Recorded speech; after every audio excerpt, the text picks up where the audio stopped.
Hey, thanks for stopping by. If this is your first time here, Untitled Chapter is a pop culture podcast where we evaluate what African movies and TV shows show and tell us about society. The themes we commonly touch on are race, class, gender, and sexuality, all through a social justice lens. We pick out a movie or TV show that I enjoyed watching, and each week we cover a different theme before moving on to the next show. Currently, we're looking at drum rolls. Namaste Wahala. Namaste Wahala is a Nigerian romantic comedy that was released in 2021. It's the story of Chidinma, aka Didi, and Raj. Didi is a Nigerian lawyer, and Raj is an Indian investment banker or some money type thing like that. They meet in the cheesiest way you ever saw, fall in love, their parents crump their stuff by saying hell no, they fight, break up, cue a heartbreak montage to revel the best of them. Then sufficient time passes, things happen and they make out. Hello, happily ever after, yay!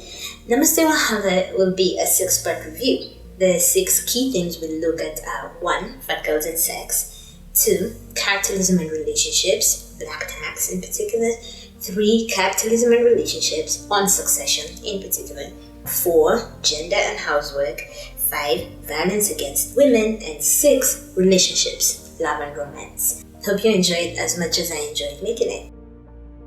Simone de Beauvoir in The Second Sex, published in 1949, said, "Few tasks are more like the torture of Sisyphus than housework with its endless repetition.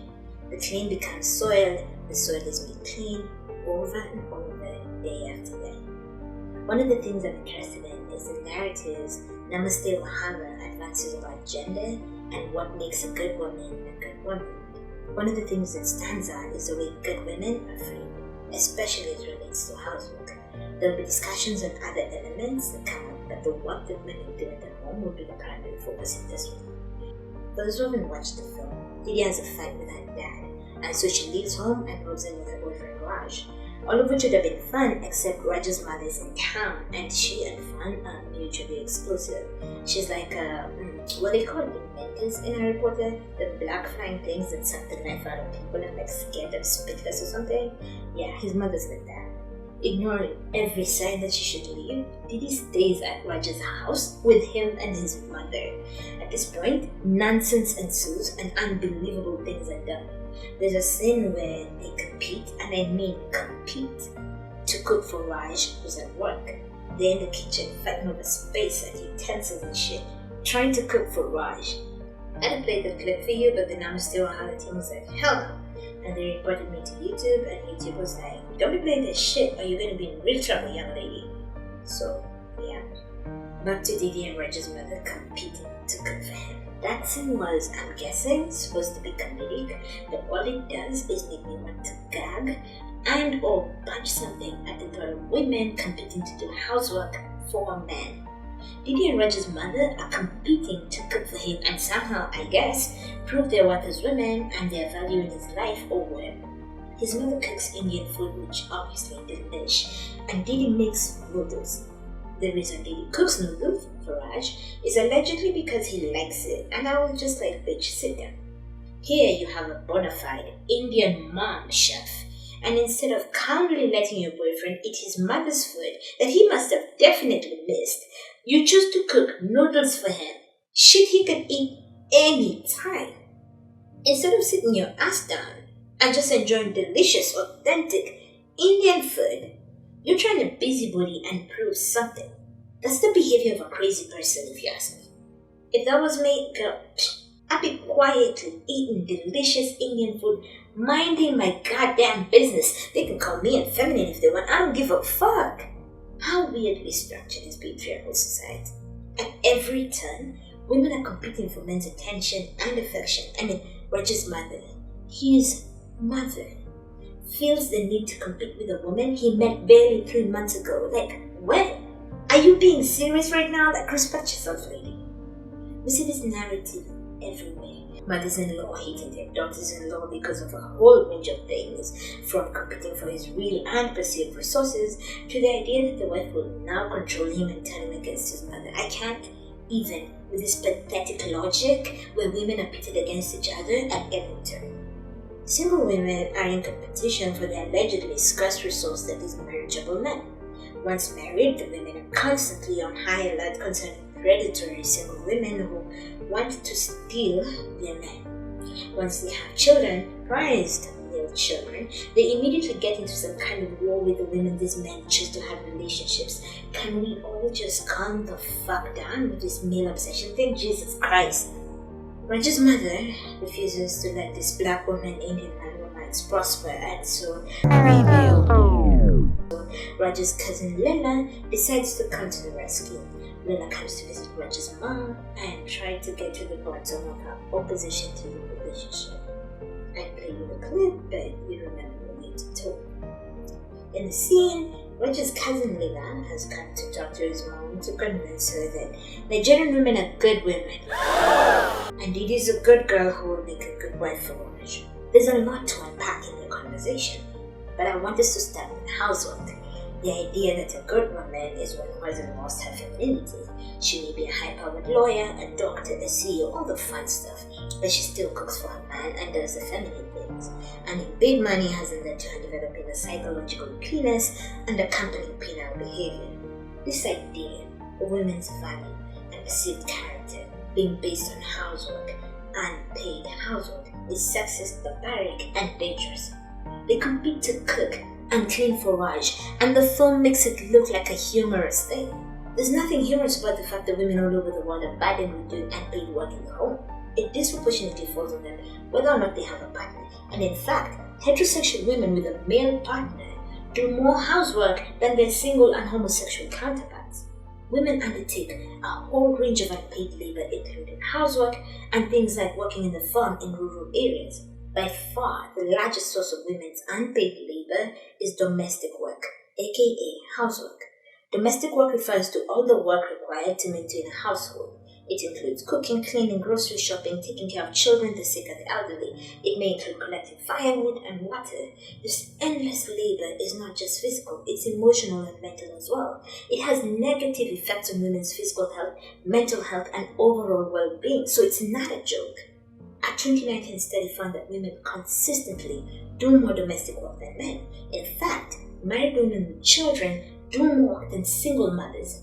Married women sleep less and have less leisure time than single mothers as well.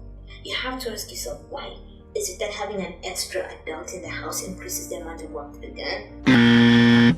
Nope. It turns out that when women live with adult relatives of the female persuasion, they end up doing less housework. Is it because the men are working outside the home and the women are stay-at-home moms? Regardless of whether or not they are employed outside the home, women tend to do more of the feminine-coded housework, including laundry, cleaning, meal preparation, and taking care of the children, and men continue to do their thing too. Yard work, vehicle care, chasing the occasional spider rodents, manly stuff. Actually gets worse for married women working outside the home. Studies show that in heterosexual households, where the woman is the main breadwinner, the more she earns, the less her partner will contribute to the housework. I don't know what math that is, but there you have it. That is what all the successful female African doctors, lawyers, and businesswomen have to contend with. Yay, progress. So it's not the presence of an extra adult, and it's not the fact that women are working in the home and men outside the home that's caused the burden of housework to be borne by women. So what is it then? All we're left with is patriarchy is trash, gender roles are sexist nonsense, and men are trash.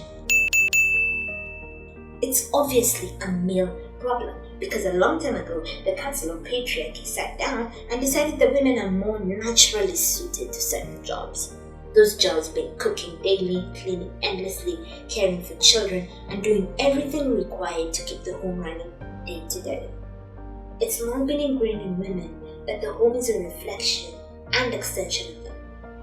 A good woman is one who does all the necessary things on the home front. One of the reasons floated for why married women do more work than single women is the pressure to perform what society considers appropriate behavior for good wives and mothers. Somehow, when you're paired up with a man, there's a heightened expectation to perform gender even more, and men are reaping all the benefits while contributing jack shit in the way of domestic labor. In fact, research shows that when it appears that the gap between domestic labor is being closed, it's usually because women abandon some chores completely, not because men are picking up the slack. So on the one hand, you have Didi competing with Raj's mother to prove that she is a good feminine woman who can take care of her son by engaging in unpaid housework in the form of cooking. Meanwhile, back at the ranch in their massive mansion, her own mother has a domestic worker, a female servant, to do a significant chunk of that labor for her. Even when women are successful and manage to get themselves out of the endless cycle of work that is domestic labor, it is almost always another woman who takes her place and for meager pay. Domestic workers are paid poverty wages because housework, aka women's work, is devalued and not viewed as real exacting work. I mean, if children can be compelled to do it, how hard can it really be?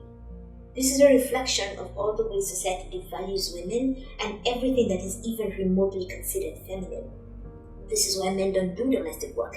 It's women's work and therefore beneath them. They're more suited to important manly work like yard work and taking the car to the garage. Until we begin to value women and women's contribution, housework will not be valued and women will continue to bear that burden largely alone. We forget that it is domestic labor that makes all other labor outside the home possible. It is crucial for our health and overall well-being. It is critical for the survival of society and the economy. The fact that things are running in the home is what makes it possible for people to go out and get other things out there running as well. Part of what really pissed me off about that whole competing to cook for Raj scene is the fact that earlier his mother had asked him who takes care of him, and he said he takes care of himself and cooks for himself. There was something really wonderful about that interaction, about Raj saying, I don't need somebody to cook for him to perform this labor. I do it myself. I sustain myself. I don't know why this film actively chose to water that down. That whole interaction where Raj's mother is told that Nigerian women haven't lost their femininity, not even the real high-powered ones, pissed me the fuck off from start to finish. First of all, there's something really racist about needing to be told that Nigerian women or any ethnic group of women are good and worthy. Like, you need to be reminded about their humanity. To have an Indian telling another Indian that, it just leaves a bitter taste in the mouth. Then there's the women who are mentioned as worthy. The successful women, the lawyers, doctors, businesswomen. What would have happened if Didi was not from that class of wealthy, successful women? What if she was a fat, unemployed woman who just sat alone with Raj and enjoyed eating Indian food instead of competing to prove her womanhood by cooking noodles? Would she not have been a worthy woman? We live in a culture in which achievement and wealth somehow confer morality and goodness, which is nuts. It's also a dangerous argument in a world in which inequality is growing and more wealth is hoarded in fewer and fewer hands. When we should be thinking, eat the rich, we're instead conferring morality and goodness to the people who have somehow figured out how to make a brutal and equal system work for them, and as a result have no interest in overhauling it. After that discussion, they go to the NGO and watch Didi doing something with the women, something which I've watched several times and can confirm with certainty cannot be explained, mainly because it's just feel and nonsense. Anyway, seeing her with the women the NGO is helping serves to confirm that she is one of the good ones in Raj's mother's eyes, and Raj's mother finally approves of the relationship. She literally has to be convinced that Nigerian women are women, just like any other, that they are successful and haven't lost their femininity. Then she has to go see Didi at work for her to go like, okay, I approve. She is worthy of my son.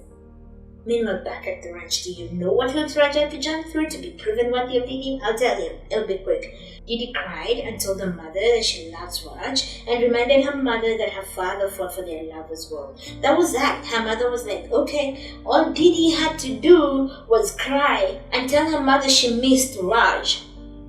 There was no investigation of his qualities as a man and ability to care for her or whatever. No need to be convinced about the virtues and humanity of all Indian men. No tour of him at work, none of that. Because somehow, I guess men don't have to prove themselves worthy in the ways when they do. It's something about dick that just immediately makes you worthy and qualified for shit. I also read more racist undertones here. African women have to be proven worthy, but nobody feels the need to defend the humanity of Indian people. Indian men? Okay. Another thing that pissed me off, that I only picked up on much later on, was the way housework was framed differently for Angie and Didi. Angie is Didi's fat best friend, carrying on in the fat best friend trope that is as old as the world is. I cover the treatment of the fat best friend in a separate episode that I linked below.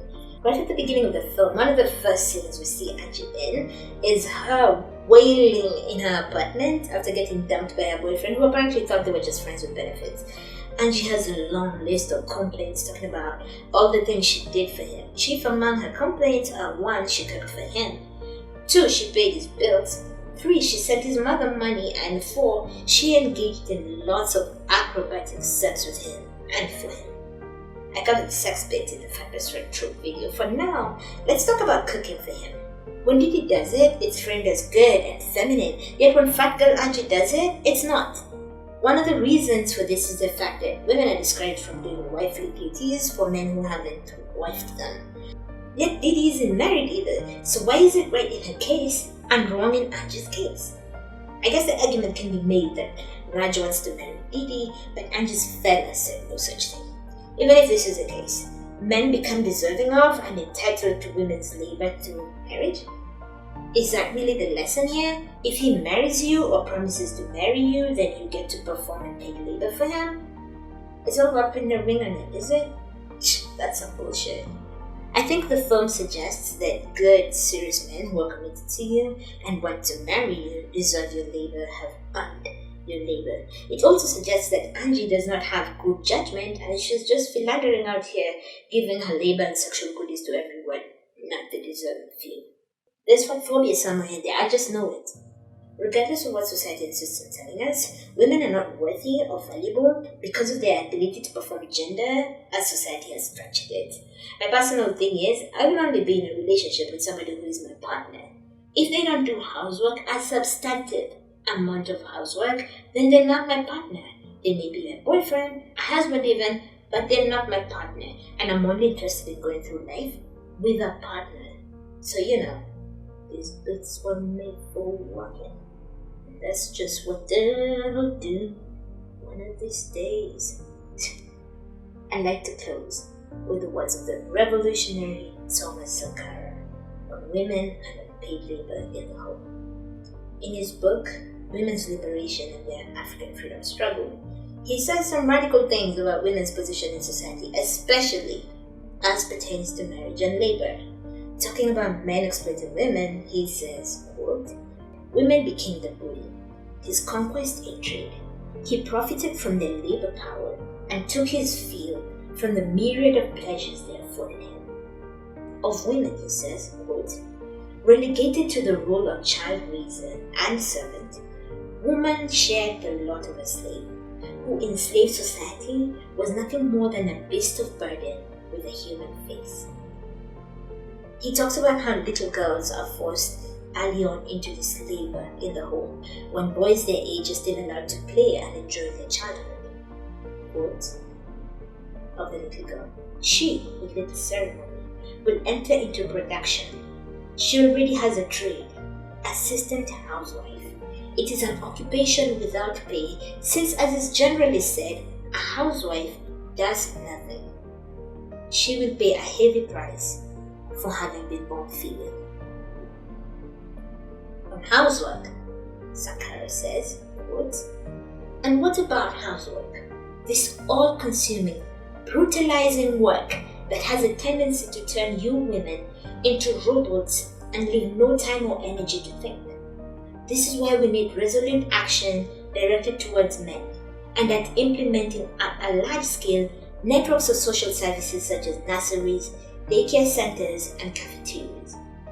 This would allow women to more easily take part in revolutionary debate and action.